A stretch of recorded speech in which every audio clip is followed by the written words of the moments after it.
Hey, what's up? It's Jim, and today I'm going to talk about the best films from the first 4 months of 2014. I do 3 best of lists a year. Best of the first 4 months, best of the summer, best of the year. I think best of the first 4 months is one that I feel is more important because it's a season that gets the least amount of attention in terms of movies.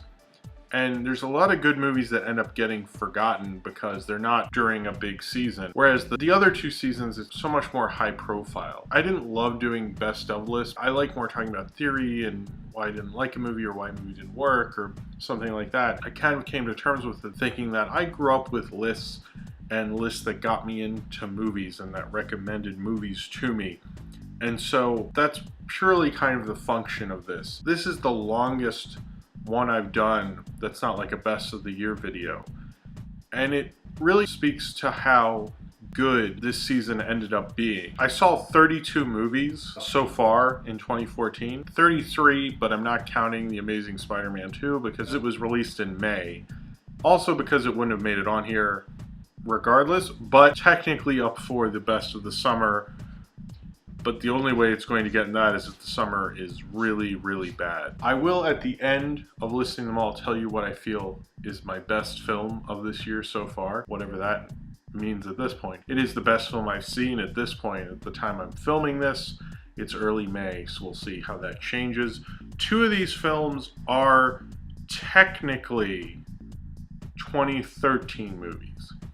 And it's not that I'm lazy or trying to do those weird things where papers who aren't in New York and LA go the best films that got released within this year in this state or something like that. That's always annoying. I'll mention them when I point them out, but they were released on December 31st. To me, let's just put them in this year. A lot of reviews didn't really get written about them until 2014. I really kind of consider them more 2014 films. So I'm just going to list them off. The first film for the best films of the first 4 months of 2014 is Under the Skin. A big part of when I look at a film isn't just what it's about, but how it is about it and how the director decided to tell a story.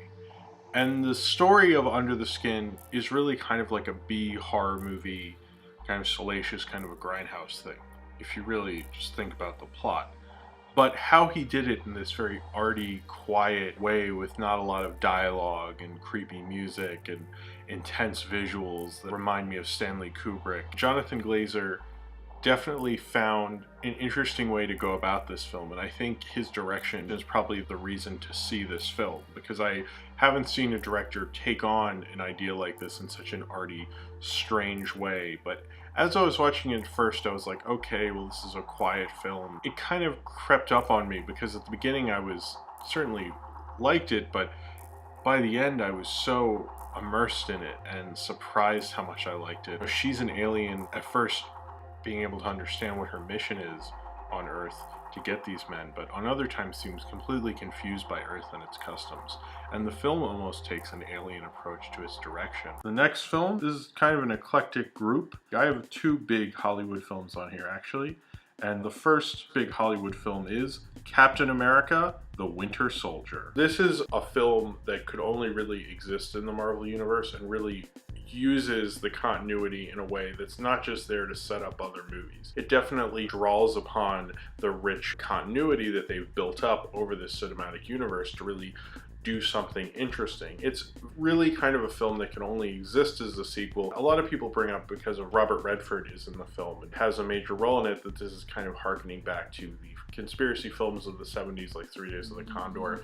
And it kind of does, but for my money, I really think this really reminds me of things like In the Line of Fire and Clear and Present Danger and things directed by John McTiernan, political thrillers that were as much about character as they were about having cool action sequences. And this film definitely has a lot of good action sequences, but it's almost as important in this film, and something that Marvel's always been really good at is caring about the characters as much as they care about having the spectacle of it all. And I think more so this film than I've seen in any of their films since the first Iron Man, which is really something I've always liked about them. It's a lot to do with how Captain America feels about what he's doing, about the people he works for, a lot about characters and their relations as much as it's about this conspiracy film. The next film on here, and this is on video on demand, I think it still is at the time I am making and shooting this video, it is Blue Ruin. The way Blue Ruin is made is it's very much a very well-made art film, but uses kind of the revenge vigilante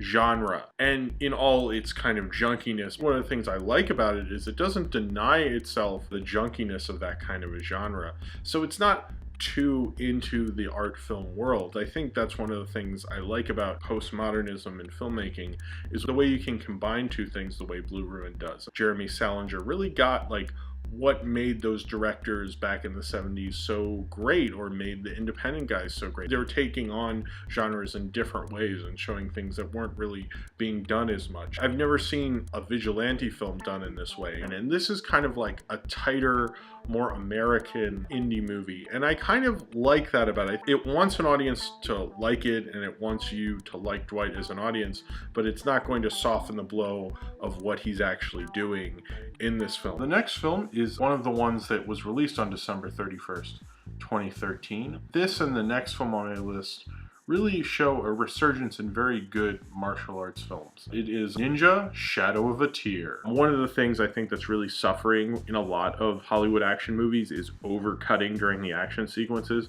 It's mostly to cover up that the fight choreography sucks, or to make the film more interesting. Most of the time it's both. Ninja Shadow of a Tear, all the action sequences are shot with very little cutting. In fact, I think the dialogue scenes have more cutting than the action sequences, and it's because the star of this film, Scott Adkins, is an amazing martial artist and can take out like 3 guys in one take, whereas most action stars now would need about 20 different shots to do that. Scott Adkins only needs 1 or 2, and he uses those shots for all they're worth. Certainly it's still a B movie, and it drags in the way B movies do, it has twists like a B movie does, and it's very silly. It's almost like stupider and sillier than any B movie Hollywood would ever put out. His friend says to him, when you're going after a man for revenge, you need to dig 2 graves. And then Casey Bowman responds that, well, we're going to need a lot more graves than that. And the next film is The Raid 2. The Raid films, I guess at this point, are definitely a theatrical experience.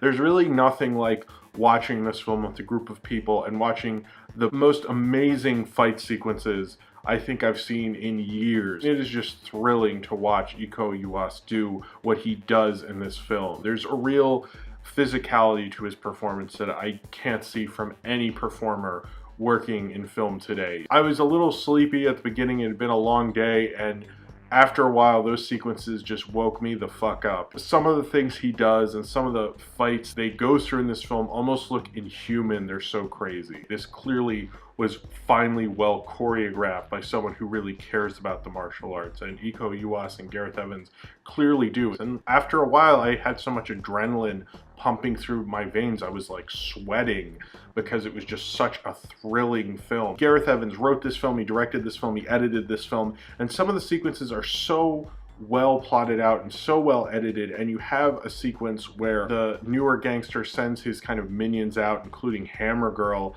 and this guy with the baseball bat, and they go out and they kill all these people of the mob boss to start this mob war.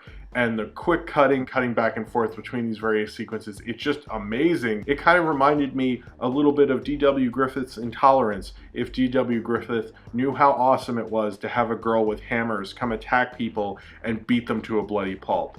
And really, that was one of the things I always thought D.W. Griffith was lacking. This is the other film that was released on December 31st, 2013. This film could have probably maybe made it on my top 10 list of last year. It definitely is a contender for, I think, some of the best films of this. I mean, it made it on this list, obviously, but I think it's a great movie, and it's actually available on Netflix right now, and it is The Selfish Giant. This is a modern adaptation, they say. It's kind of more based on the Oscar Wilde short story, The Selfish Giant, And that story is about a giant who has this world and like won't let the children in and like won't help them. And I think this film has a little to do with that in a little bit of a way, because I feel like this film is really about these kids who society or schooling can't really help them. And they say even in the film that the character of Arbor, mainstream schooling won't apply for him, but they don't really give an alternative. And I felt like The Selfish Giant is more done like a 30s or 40s film. It reminded me a lot of like Wild Boys of the Road. It felt like more in that vein, where it's kind of a subtler, simpler story in a lot of ways, but it owes a lot to literature. It has kind of a classic storytelling sense to it. And the next film is the second big Hollywood movie. By the way, these films are in no particular order, except for the one that's following this one. But the rest of them are not in any order. But anyway, and it is the Lego Movie. The Lego Movie is directed by Phil Lord and Chris Miller. I like their style because it not only is obviously very planned out like most animation is, but they're also able to incorporate a lot of what's been happening now with improv comedy. Those are two things that never are really good marriage together, but they always seem to get it to work incredibly well, like those two styles should have always been together in the first place. And especially because a lot of this humor, I mean, this is a film for children effectively, I guess, and a lot of the humor doesn't feel like kid humor, it just feels like good humor. They're just that good. And this feeling that anything is possible. Really, a lot of this movie is about individuality, and I know a lot of animated films are like, you're special, you're a special person, everyone's a beautiful and unique stupid snowflake or whatever, and no film has actually been able to do that without seeming corny as the Lego Movie did, which is kind of surprising because it has such a satirical edge.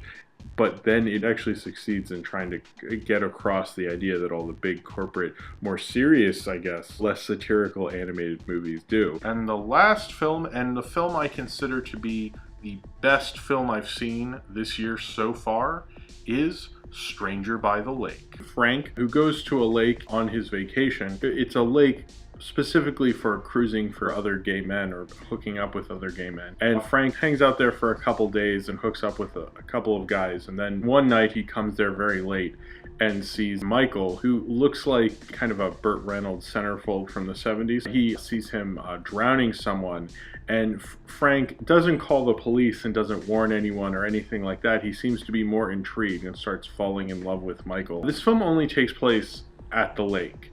Although it is from Frank's perspective, you only see each day when he comes to the lake. It's Frank's interpretation of the lake that is setting the perspective. The idea of being in a singular location that people have to go to every day and only seeing it from that perspective is interesting enough, really. And I think that speaks to the strength of this filmmaker, is that there's so many interesting ideas to it. There's so many long takes, there's so many beautiful location shots. It has very small independent quality to it. You can tell it's not just strictly a small independent film, but they shot it with a small crew in one location, and it's kind of like a simple film. And I kind of appreciate when you see films like that. It's almost like you're really showing what you can do as a director and a storyteller when you do something like that. You're not trying to put in complications or test, what narrative can do. You're almost stripping everything to the bare bones and showing how well you can tell a story with such few little pieces. So that's what I felt were the best films of the first 4 months of 2014. It's an eclectic group, and I was kind of surprised at how many different good kinds of films came out just in the first 4 months of the year. I hope the rest of the year I will feel this enthusiastically about. Maybe not, but I hope so, and that it was such an eclectic group. It was definitely a fun time to go to the movies. But I think one of the things I learned, especially from this season, is that none of these films have a lot in common.